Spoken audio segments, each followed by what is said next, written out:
అది చూద్దాం. తల్లిగా నా అనుభవంతో చెప్తున్నాను రెడ్డి గారు. తల్లిని వద్దనుకునే బిడ్డలుంటారేమో కాని బిడ్డని వద్దనుకునే తల్లులు మాత్రం ఉండరు. అపూర్వ ఎవరో కాదమ్మా, నా చెల్లెలి కూతురు, నా సొంత చెల్లెలు పద్మిని కూతురు. నీకు చెల్లెలు వరుస అవుతుంది. అపూర్వ జగ్గప్పలకి ఓ పాపుంది తెలుసా?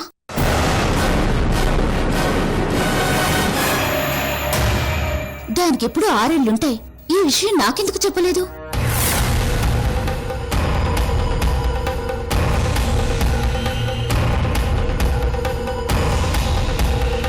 అపూర్వకి కూతురుందా?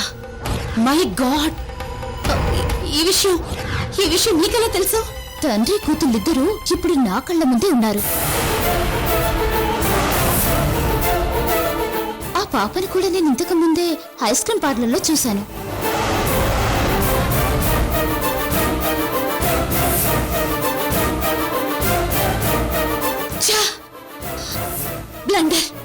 బ్లండర్ మిస్టేక్ చేశావు అరుంధతి. బ్లండర్ మిస్టేక్ చేశావు.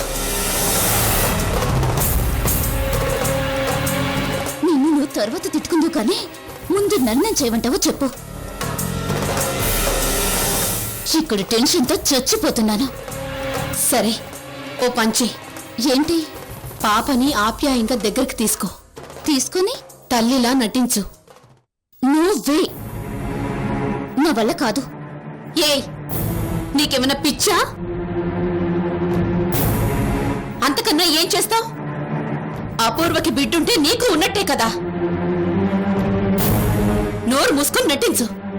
నువ్వెన్నైనా చెప్పు, బిడ్డకి తల్లిగా నటించడం నా వల్ల కాదు. అది నాకు తెలీదు. లవర్ వరకు ఓకే. ఇదేంటి తల్లిగా అంటే? జగ్గప్ప నాతో తర్వాత ఎలా ఉండబోతున్నాడు? కాపురం చేస్తాడా?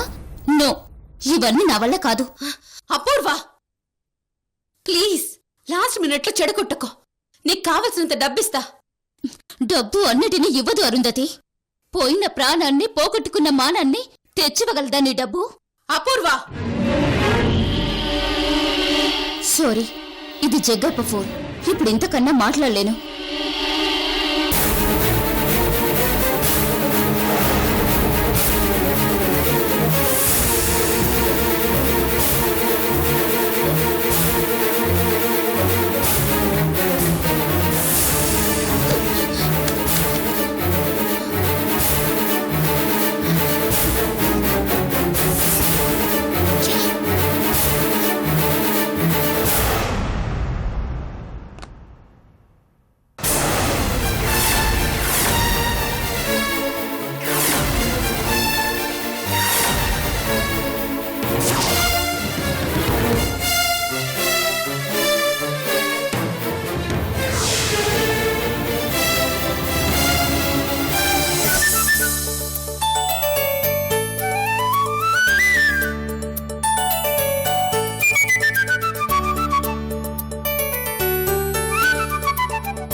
ఇంత ప్రేమని గుండెల్లో పెట్టుకుని కూడా ఇంతకాలం మమ్మల్ని వదిలి ఎందుకు వెళ్ళిపోయావు అపూర్వ? మేమెవరో తెలియనట్టు ఎందుకు నటించావు? నా ప్రతి పనికి ఓ రీజన్ ఉంది.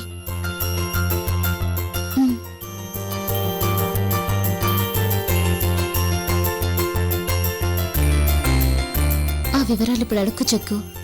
ఇప్పుడు నా బంగారు తల్లితో నేను మిస్ అయిన క్షణాలన్నీ ఎంజాయ్ చేయనువు ప్లీజ్.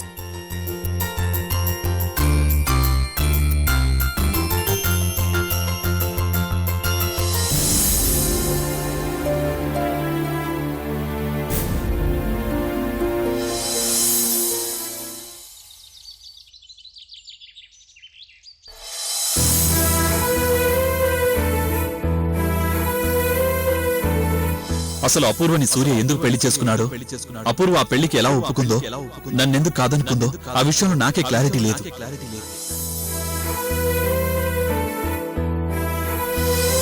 నేను అపూర్వని ప్రేమించాను. తను తల్లైందన్న విషయం తెలీదు. ఇండియా వచ్చి సూర్యని పెళ్లాడిందన్నదే తెలీదు. అయినా తన కోసం నేను మళ్లీ పెళ్లి మాట ఎత్తకుండా ఒంటరిగా జీవితాన్ని నెట్టుకొస్తున్నాను.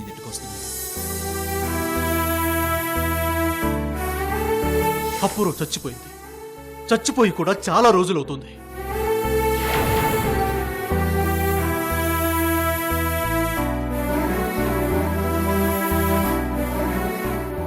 ఏంటిది? ఒక మనిషి గురించి ఇంత పజిలేంటి? అసలు మనిషి బ్రతుకున్నదా చనిపోయిందా అన్న విషయంలో కన్ఫ్యూజన్ ఎలా వస్తుంది?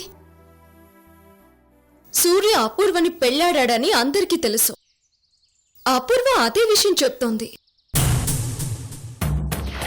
నేను లండన్లో చదువుకునేటప్పుడు అక్కడే చదువుకున్న ఓ వ్యక్తిని లవ్ చేశాను. ఆ వ్యక్తి జగ్గప్పే అయితే అపూర్వ ఖచ్చితంగా తనని గుర్తుపట్టాలి. తనంటే ఇష్టం లేకపోతే కనీసం పాపనైనా గుర్తుపట్టాలి.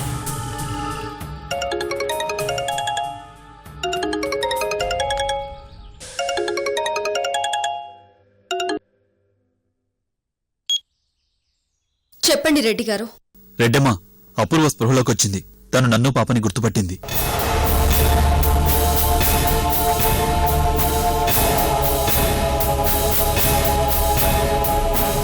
ఓ వెరీ నైస్. మరి ఇంతకు ముందలా తెలియనట్టెందుకు బిహేవ్ చేస్తుందంట? అప్పుడు కొన్ని టెన్షన్స్ లో ఉన్నాను, నన్ను కొందరు అబ్జర్వ్ చేస్తున్నారు, అందుకే చెప్పలేకపోయాను, అందుకు చాలా బాధపడ్డాను అంటోంది. సో తన అపూర్వే అంతే కదా? అంతే కదా రెడ్డమ్మా. కంగ్రాచులేషన్స్ రెడ్డి గారు. ఎందుకు రెడ్డమ్మా, మనిషే దొరికింది, మనసు దొరకలేదుగా. ఆ రోజు కూడా వస్తుంది. ఓకే, ఉంటాను. సరే.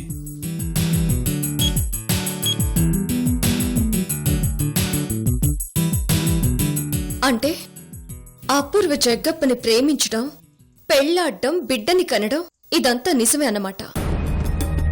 మరి అలాంటి వ్యక్తిని పెళ్లి చేసుకోవాల్సిన అవసరం సూర్యకేమొచ్చింది? దేనికోసం అపూర్వని పెళ్లాడాడు? దీనికి సూర్య సమాధానం చెప్పడు. తను చెప్పకపోతే ఇంకెవరి నుంచి సమాధానం వచ్చే అవకాశం ఉంది? సూర్య ఫ్యామిలీ ఇప్పుడు ఎక్కడున్నారు? ముందు ఆ విషయం కనుక్కోవాలి.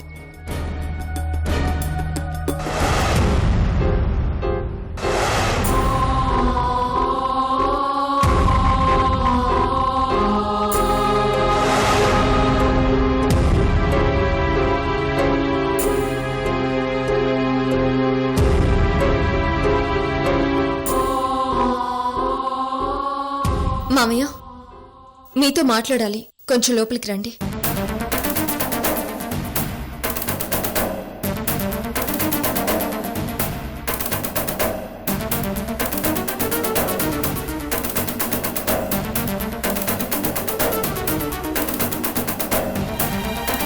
కూర్చోండి మామయ్య.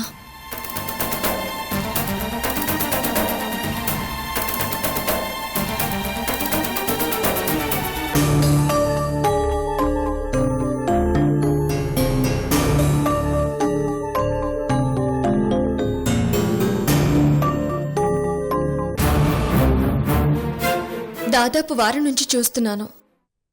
మీ ప్రవర్తనలో ఏదో మార్పు వచ్చింది. ఏంటని అడిగితే చెప్పడం లేదు.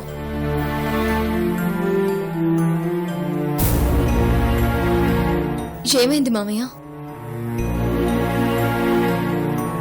నాకు చెప్పదగింది కాదనుకుంటే మీ ఇష్టం. అయ్యో అలాంటిదేం లేదమ్మా. నీకన్నా ఇక్కడ అయిన వాళ్ళు ఎవరున్నారు నాకు? మరేంటిది? ఎందుకు చెప్పడం లేదు? మీరు నా మాటలు వినడానికి అక్కడ నిలబడ్డారని నేను అనుకోవడం లేదు.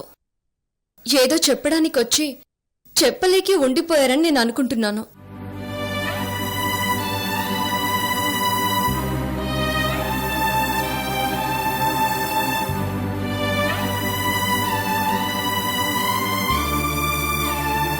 ఇన్నాళ్ళు నువ్వు బాధపడతావని ఈ విషయం నీ దగ్గరికి తీసుకురాలేదమ్మా. కానీ ఇప్పుడు తప్పదనిపిస్తుంది. నిజానికి ఇప్పుడు నేను చెప్పబోయే విషయం ఎవరండి ఇంట్లో?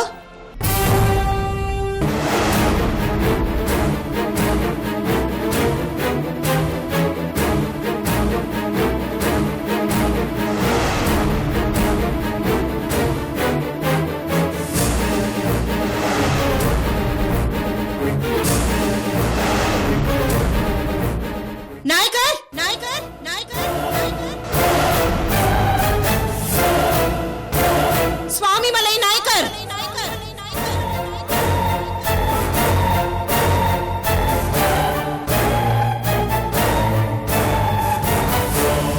నాయకర్ నాయకర్ నాయకర్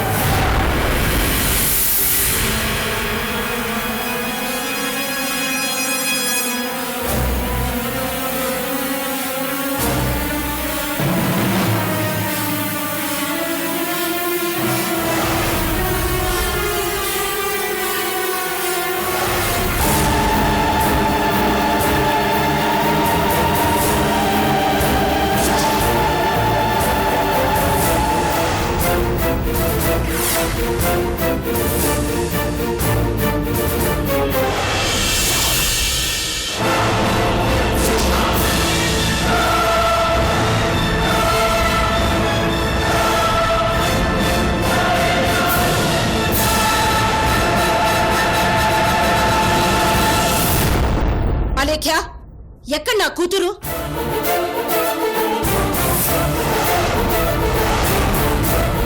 నీ కూతురా?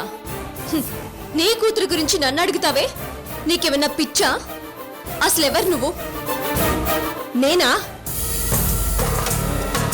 నేనెవరినో నీ పక్కనున్న మనిషి చెప్పలేదా నీకు?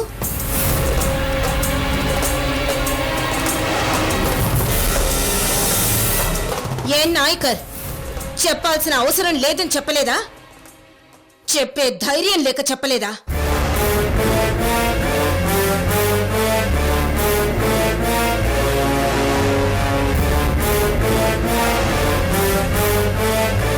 ఏంటా పొగరు? అసలెవరు నువ్వు? ఎవరినైతే నువ్వు నీ మామ మాయ చేసి మోసం చేయాలనుకున్నారు, ఎవరినైతే నీ మొగుడు చంపైనా సరే వదిలించుకోవాలనుకుంటున్నాడు, ఆ మనిషికి తల్లిని, అపూర్వకి అమ్మని.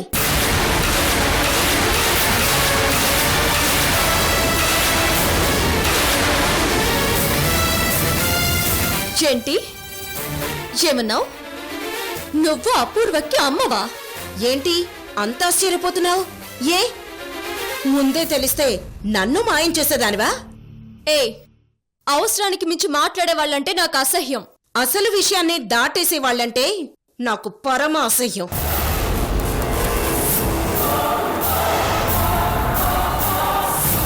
అయినా నీతో నాకు అనవసరం నాయకర్. నా కూతురేది? ఎక్కడా? పద్మని, నేనిక్కడికి రావద్దని చెప్పాను కదా. నా అపూర్వం నాకిచ్చే జన్మలో నీ మొహం కూడా చూడ్ను. ఏం మాట్లాడుతున్నారో తెలిసే మాట్లాడుతున్నారా?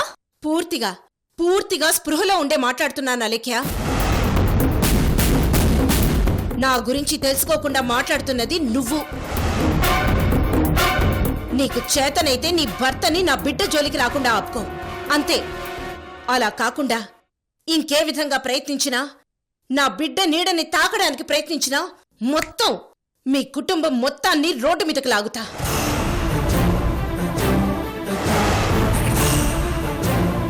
అందరితో కోర్టు గడప తొక్కిస్తా. జాగ్రత్త. పద్మిని, హద్దులు దాటి మాట్లాడుతున్నావు. హద్దుల గురించి అర్హత లేని వాళ్ళు మాట్లాడకూడదు నాయకర్. నువ్వేమన్నావు? నా మేనకోడల్ని మోసపోనివను, ఆమెను మోసం చేసిన వాణ్ణి తెచ్చి అపూర్వ కాపురం నిలబెడతానన్నావు. చచ్చిపోయిన మన అమ్మా నాన్నల మీద ఒట్టేసి చెప్పావు.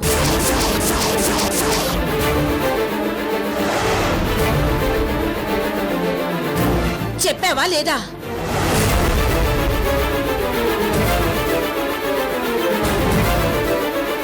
మామయ్య, అపూర్వ మీ మేనకోడలా?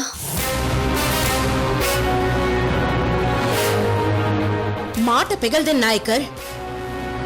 ఆ మాత్రం మేనకోడల్ని కాపాడలేని వాడివి అందలేసి ఒట్లెందుకు వేశావు? అయినా మీతో నాకు మాటలు అనవసరం. నీతో నాకు అనుబంధం లేదు. నీ ఇంటితో నా కూతురికి సంబంధము లేదు. నాకు నా కూతురు కావాలి అంతే. చెప్తే అర్థం కాదా? నీ కూతురు మా దగ్గర లేదు. ఇంకొక క్షణం ఇక్కడే ఉంటే నీ కూతురు సంగతి దేవుడెరుగు. నిన్ను మాత్రం చెల్లెలువని కూడా చూడకుండా ఇక్కడికిక్కడే బలిస్తా. పో బయటికి. నీ అరుపులకి భయపడ్డానికి నేను మీనాక్షినో అనసూయనో కాదా నాయకర్? పద్మిని, పద్మిని. పౌరుషంలో పంతంలో నీ రక్తం పంచుకు పుట్టిన చెల్లెల్ని. అంత దూరం వస్తే నిన్ను, నీ కోడల్ని, నీ వాళ్ళందరినీ నడి రోడ్డు మీద నిలబెడతా. పద్మిని, మామయ్య!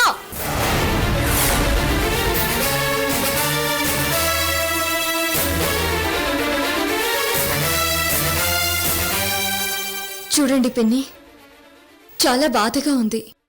కనీసం యోగక్షేమాలు కూడా కనుక్కోలేని పరిస్థితుల్లో బంధువులుగా పరిచయం అవ్వడం బాధగా ఉంది. సరే, మీ కూతురికేమీ కాదు. తనని జాగ్రత్తగా మీకు అప్పచెప్పే పూచి నాది.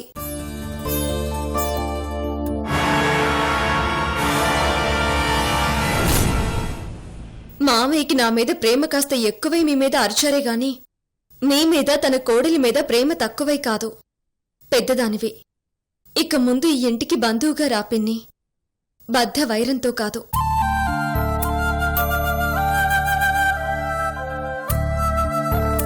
తప్పుగా మాట్లాడుంటే నన్ను క్షమించండి. వెళ్ళిరండి పిన్ని.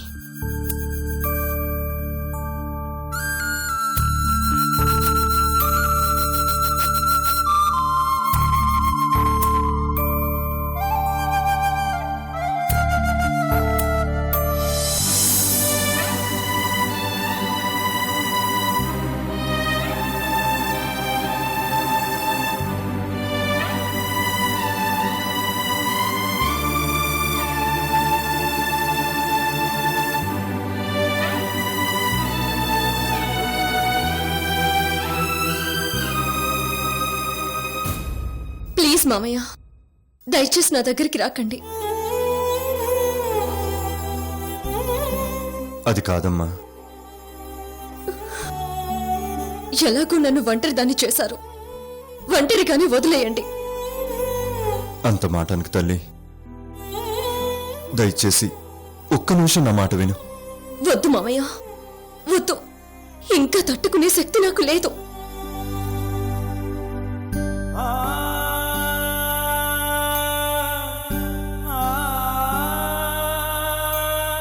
ఏంటి మామయ్య ఇది? ఎందుకు మామయ్య ఇలా చేశారు? నేనేం తప్పు చేశాను? ఎందుకు నన్ను అందరూ ఇలా మోసం చేస్తున్నారు? అందరూ బాగుండాలని, అందరూ హాయిగా ఉండాలని అనుకోవడమే తప్ప? అలేఖ్య, దయచేసి అలా నందమ్మా. నిన్ను మోసం చేయాలని ఎప్పుడూ అనుకోలేదు తల్లి.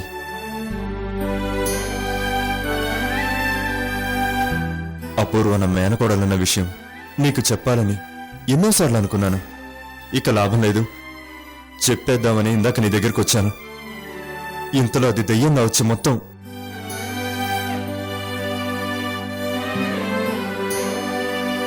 అపూర్వ విషయంలో నువ్వు పడుతున్న బాధ చూడలేక తన అంతు తేలుద్దామని తన్నింటికి వెళ్ళాను.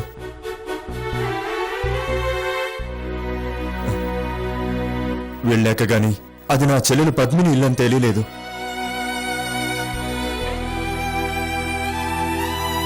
ఆ పరిస్థితుల్లోనే పద్మిని తన కూతుర్ని ఎవరో మోసం చేశారంది. నా నిర్లక్ష్యం వల్ల మగదిక్కు లేక నాశనమైన పద్మినిని, నా మేనకోడల్ని చూసి బాధపడ్డ నేను నీ కూతురికి న్యాయం చేస్తానని పద్మినికి మాటిచ్చాను.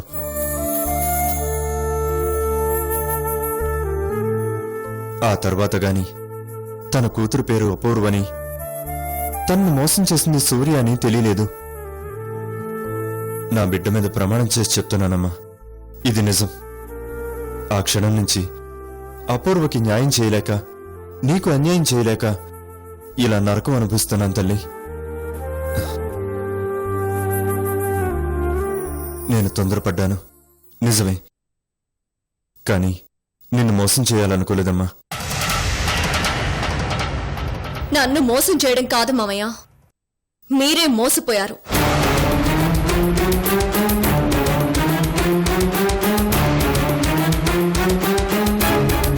అవును మామయ్య, తను మీ మేనకోడలన్నది ఎంత నిజమో అపూర్వ కాదు అన్నది అంతే నిజం.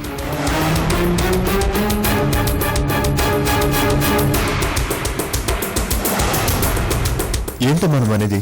సూర్య పెళ్లి చేసుకున్న అపూర్వ ఫ్యామిలీ గురించి పూర్తిగా నాకు తెలుసు. అపూర్వది బొబ్బిలి రాజు కుటుంబం. అపూర్వ సూర్యుల పెళ్లైన తర్వాత పెద్దవాళ్ల ఆశీర్వాదం తీసుకోవడం, ఆ తతంగం మొత్తం వీడియో క్లిప్ నా దగ్గరుంది.